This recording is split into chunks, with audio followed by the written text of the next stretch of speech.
Dag sê boere, ons is vandag hier by JP de Klerk, hier so by Swaalpoort buite Pretoria.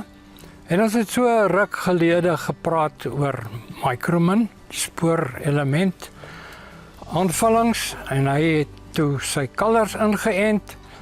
En ons gaan vandag vir hom net vra, hoe lyk dit hier op die plaas? JP, jou koeie is nou weer, hulle gaan kalf, die kalvers word gebore, die bulle moes hulle gedek het. Vertel ons 'n bietjie. Ons maak nou klaar met die dekseisoen.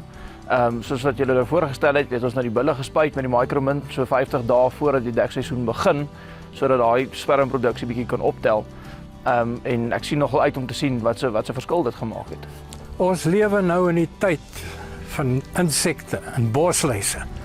En hulle dra siektes oor, soos byvoorbeeld wat ons nou het van die back and closure, se virus.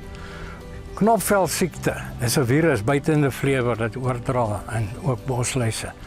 3 dae stywe siekte, dit is muggies en dit is ook buite in die insekte. Maar dan dink ons aan ander goeie soos BVD. So die enigste ding wat ons eintlik kan doen is om die beeste se immuunstelsel te versterk. Want dan kan die liggaam teen hierdie virusse beklei. En dis waar Micromin inkom. Sink, mangaan.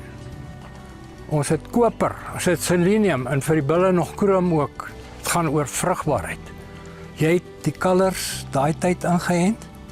Ja, ons het daai tyd wat ons hulle ingeënt het, dit was daai gespeende kalvers gewees, waar ons hulle gewig so bietjie wou opgetel het en so aan, en dit het definitief 'n merkwaardige verskil gemaak. So ek sal regtig voorstel, ek het nou die verskil beleef. Ek sal vir die ander ouens voorstel dit werk. Definitief. Ek is baie bly met te hoor. En nou moet ons hierdie diere wat nou hier staan, se immuunstelsel opbou teen al daai siektes wat ek genoem het.